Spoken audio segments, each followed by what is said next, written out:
Rangkuman informasi pilihan dari berbagai kabupaten dan kota di Jawa Timur segera hadir dalam Buletin Jawa Timur. Buletin Jawa Timur.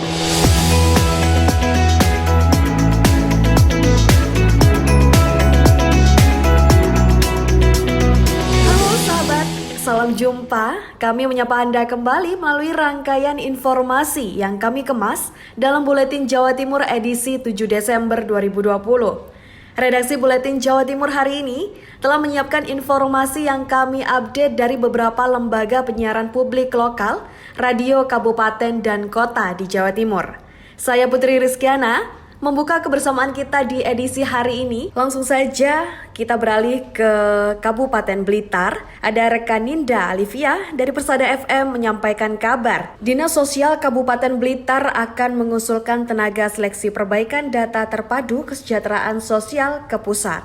Kementerian Sosial Republik Indonesia telah mengadakan rapat koordinasi nasional di Denpasar, Bali beberapa waktu yang lalu. Data terpadu kesejahteraan sosial atau DTKS menjadi fokus pembahasan. Hal itu diungkapkan Kepala Dinas Sosial Kabupaten Blitar Romlan. Dijelaskannya pada tahun 2021 Kementerian Sosial fokus pada perbaikan data terpadu kesejahteraan sosial atau DTKS. Bahkan saat ini sudah ada petunjuk melalui surat dari Kementerian Sosial untuk mengusulkan tenaga yang mengikuti seleksi perbaikan data atau verifikasi faktual DTKS. Menurutnya, data merupakan kunci utama pemberian bansos sehingga tenaga seleksi DTKS akan dilatih langsung oleh kementerian. Kalau datanya sudah bagus, maka pemberian bantuan sosial berikutnya diyakini lebih tepat sasaran. Ada petunjuk ya oleh surat dari Kementerian Sosial bahwa untuk mengusulkan nanti tenaga yang mengikuti seleksi dalam rangka perbaikan data atau verifikasi data di TKS. Romlan berharap nantinya penerima bantuan sosial baik dari pemerintah pusat, provinsi ataupun daerah benar-benar layak menerimanya, artinya bukan kategori orang yang mampu. Ninda Alivia, Radio Persada FM Blitar. Baik, kita beralih ke Pradia Suara Tuban. Khalilul Aris menyampaikan kabar. Guna bantu sektor ekonomi di masa pandemi COVID-19, Pemkab berikan dana stimulan kepada pelaku UMKM. Pemkab Tuban melalui Dinas Kopernidak menyatakan Pemkab semaksimal mungkin membantu para pelaku UMKM untuk bertahan melalui bantuan permodalan. Bupati Fatkul Huda menyebutkan di masa pandemi COVID-19, berbagai sektor terkena dampak. Sebagai bentuk kepedulian Pemkab di sektor usaha serta untuk menstimulus sektor perekonomian, Pemkab menyalurkan bantuan modal dan alat bagi pedagang maupun pelaku UMKM. UMKM yang kena dampak corona ini, yang kehilangan pekerjaannya, Pemkab memberikan sumbangan 1 juta atau 2 juta, dan ini sudah yang ketiga kalinya. Mudah-mudahan dengan sumbangan itu masih tetap bisa jualan. Adapun nominal yang diberikan beragam, yaitu 1 juta rupiah untuk pelaku usaha yang telah diterima oleh 200 pelaku usaha. Sedangkan untuk usaha mikro kecil di bidang kerajinan, mendapat bantuan sebesar 2 juta rupiah yang telah diterima oleh 50 pelaku usaha. Selanjutnya, bantuan sosial kepada pelaku usaha rengke atau melinjo sebesar 1 juta rupiah yang telah diterima oleh 100 pedagang rengke atau melinjo. Ada pula bantuan alat pakan ternak yang diserahkan kelompok usaha bersama atau KUB di beberapa desa. Khalilul Aris, Pradia Suara untuk Buletin Jawa Timur. Baik, selanjutnya rekan Khalid Maulidi, Realita FM mengabarkan positif COVID-19 di Pamekasan terus bertambah. Total 70 orang sedang diisolasi. Positif COVID-19 di Kabupaten Pamekasan terus bertambah. Per 5 Desember 2020, sebanyak 14 orang dikonfirmasi positif COVID-19, sehingga total orang sedang diisolasi sebanyak 70 orang. Sigit Priyono sebagai juru bicara Satuan Tugas atau Satgas Percepatan Penanganan COVID-19 Kabupaten Pamekasan memberikan keterangan tertulis. 14 orang positif baru di Kabupaten Pamekasan, 5 orang berasal dari Kecamatan Pamekasan. Di antaranya berinisial T, usia 52 tahun, jenis kelamin laki-laki, inisial J, 46 tahun perempuan, inisial S, jenis kelamin laki-laki, inisial S, 27 tahun perempuan, inisial Y, 31 tahun laki-laki. Selanjutnya, 7 orang berasal dari Kecamatan Pademau, berinisial F, usia 30 tahun, jenis kelamin perempuan, inisial E, 56 tahun perempuan, inisial L, 58 tahun perempuan, inisial S, 56 tahun perempuan, inisial I, 55 tahun laki-laki, inisial S, 56 tahun perempuan, inisial N, 56 tahun perempuan. Sigit menambahkan, 2 orang lagi positif COVID-19 berasal dari Kecamatan Larangan. Di antaranya berinisial P, usia 24 tahun, jenis kelamin perempuan, inisial M, berusia 18 tahun, perempuan, dan tidak ada tambahan pasien positif COVID-19 yang dikonfirmasi sembuh. Sebagai informasi, berdasarkan peta sebaran Kabupaten Pamekasan, jumlah suspek COVID-19 sebanyak 1.017 orang. Di antaranya sedang dalam pengawasan 34 orang, selesai pengawasan 919 orang, dan meninggal dunia 64 orang. Sedangkan dari sebanyak 464 orang positif COVID-19 di Kabupaten Pamekasan, pasien sembuh menjadi 350 orang, dan 44 orang lainnya meninggal dunia. Holik Molidi, Realita FM Pamekasan. Baik, kita beralih ke Suara Sampang. Rekan Rizka menyampaikan kabar peserta Jambore asal Sampang diharapkan bisa mengharumkan daerah.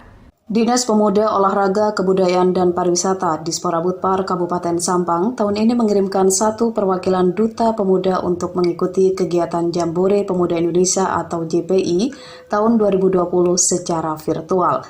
Kegiatan tersebut akan berlangsung selama 3 hari mulai tanggal 11 hingga 13 Desember 2020 mendatang di Kabupaten Blitar, Jawa Timur. Peserta yang mengikuti JPI tahun 2020 ini merupakan peserta cadangan hasil seleksi JPI tahun 2019 bernama Muhammad Rudi. PLT Kepala Dinas Pemuda, Olahraga, Kebudayaan, dan Pariwisata Kabupaten Sampang Imam Sanusi melalui Kasih Kepemudaan Mary Aryawati mengatakan, tujuan kegiatan Jambore Pemuda Indonesia ini yaitu untuk memberikan pengenalan terhadap kesenian budaya tradisional serta potensi daerah dan produk unggulan daerah lokal. Dalam hal ini Jawa Timur pada umumnya dan secara khusus Kabupaten Sampang. Dan harapan kami semoga Muhammad Rudi kembali mengharumkan Provinsi Jawa Timur untuk menjadi juara di tingkat nasional. Rizka, Suara Sampang melaporkan. Selanjutnya kita beralih ke Suara Ngawi. Ada Henti Ludiana. Verifikasi dan validasi dokumen arsitektur SPBE tujuan digelarnya Forum Discussion Group Arsitektur Sistem Pemerintah Berbasis Elektronik Pemkab Ngawi. Verifikasi dan validasi dokumen arsitektur SPBE oleh masing-masing kontak person. Tujuan digelarnya Forum Discussion Group Arsitektur Sistem Pemerintahan Berbasis Elektronik Pemkab Ngawi tahun 2021-2025 melalui Diskominfo Ngawi. Sodik Triwidianto, Sekda Ngawi, dalam sambutannya mengatakan, perkembangan teknologi informasi tidak bisa lagi dihindari, termasuk implikasinya dalam sistem pemerintahan yang merujuk pada Peraturan Presiden Nomor 95 Tahun 2018 bahwa sistem pemerintahan harus berbasis elektronik sehingga semua kegiatan pemerintahan dimasukkan ke dalam sebuah sistem aplikasi untuk memudahkan data bisa terkontrol dan terpadu trackingnya dengan jelas. Sedangkan di Kabupaten Ngawi, salah satu aplikasi SPBE ada pada aplikasi Sistem Informasi Penyelenggaraan Daerah, yakni aplikasi yang akan menjaga penyelenggara pemerintah agar terhindar dari tindak korupsi. Forum Discussion Group Arsitektur SPBE Pemkab Ngawi ini digelar Rabu 2 Desember kemarin bertempat di Kurnia Hall yang dihadiri seluruh OPD Ngawi, perwakilan kecamatan dan kelurahan. Henti Ludiana, LPPL Suara Ngawi.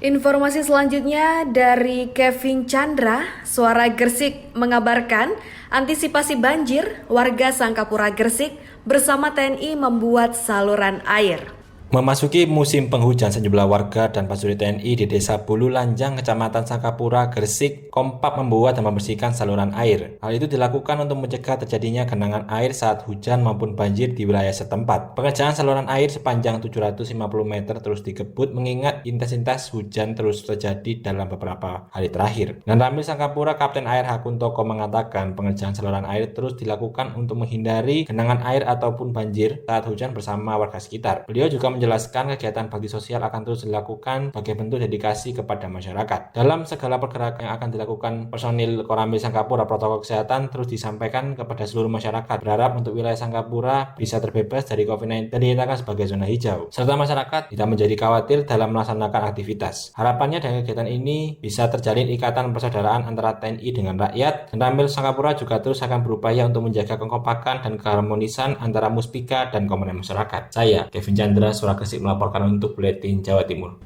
Dari Suara Gresik kita beralih ke Ersal Nganjuk. Ada rekan Agustin Merdekawati di Gelontor Pamsimas. Ribuan kakak bisa mengakses air bersih.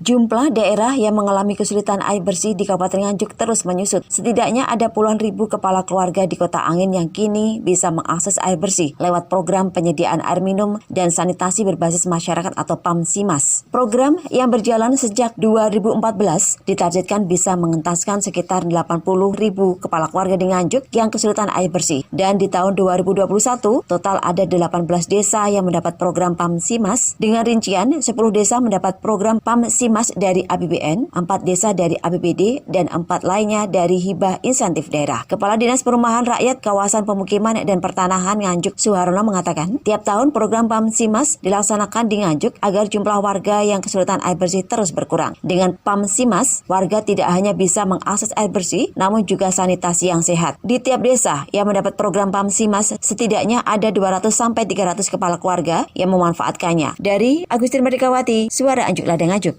Selanjutnya ada Kiki Desilia, Suara Madiun mengabarkan Wali Kota komitmen dukung UMKM untuk perbaiki ekonomi. Bukti nyata pemerintah Kota Madiun dalam mendukung kemajuan UMKM terasa, yakni melalui beragam fasilitas yang diberikan, seperti adanya 1.547 titik wifi gratis yang tersebar di sejumlah lokasi yang ada di Kota Pendekar untuk mendukung UMKM Go Digital. Tak hanya itu, pemerintah Kota Madiun juga berencana memfasilitasi para pelaku UMKM untuk memasarkan produknya di pusat keramaian kota, yakni baik yang berada di Pahlawan Street Center, Sumber Umis, Sentra Kuliner Rimba Dharma, hingga Sunday Market dengan memakai konsep yang elegan dan lokasi yang sangat strategis. Hal itu disampaikan Wali Kota Madiun Maidi dalam giat Festival Ekonomi Millennials yang digagas oleh pemerintah Provinsi Jawa Timur melalui Biro Perekonomian Pemerintah Provinsi Jawa Timur. Wali Kota menambahkan, komitmen memajukan UMKM juga harus didukung dengan sistem pelayanan publik yang baik. Dibuktikan dengan tingkat kepuasan pelayanan terhadap masyarakat yang baik sehingga melahirkan masyarakat yang saling mendukung dengan visi misi dalam memajukan daerah.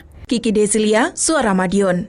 Dari Suara Madiun, kita beralih ke informasi terakhir. Dari Suara Sidoarjo, Billy Patopoy mengabarkan, Dinas Lingkungan Hidup dan Kebersihan Kabupaten Sidoarjo perkirakan metode sanitari landfill bisa dilaksanakan pada bulan Maret tahun depan. Sahabat, pengelolaan sampah melalui metode sanitary landfill di Kecamatan Jabon, Kabupaten Sidoarjo dipastikan akan beroperasi pada tahun depan. Hal ini sesuai informasi dari Kementerian PU yang menunggu penyerahan pekerjaan dari pihak kontraktor pada bulan Desember ini. Operasional diperkirakan akan dimulai pada bulan Maret tahun depan. Akan tetapi, Dinas Lingkungan Hidup dan Kebersihan DLHK Kabupaten Sidoarjo akan melakukan uji coba terlebih dahulu pada bulan Januari. Hal ini seperti disampaikan oleh Insinyur Sigit Setiawan, Kepala DLHK, saat dikonfirmasi pada Jumat 4 Desember. Desember ini dari kontraktor menyerahkan ke Kementerian PU.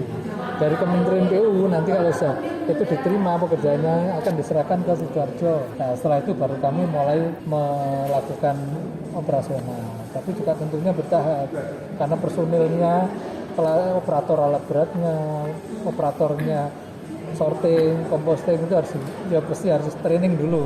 Saat sanitary landfill berhasil diwujudkan sesuai instruksi dari pemerintah pusat, pemerintah daerah diharapkan bisa menutup tempat pembuangan akhir yang selama ini telah digunakan. Metode sanitary landfill sendiri memiliki kemampuan mengolah sampah 680 ton per harinya. Saya Billy Patopoy, Suara Sidoarjo. Seluruh rangkaian informasi dari Lembaga Penyiaran Publik Lokal, Radio Kabupaten dan Kota di Jawa Timur yang terangkum dalam Buletin Jawa Timur edisi 7 Desember 2020 telah kami hadirkan.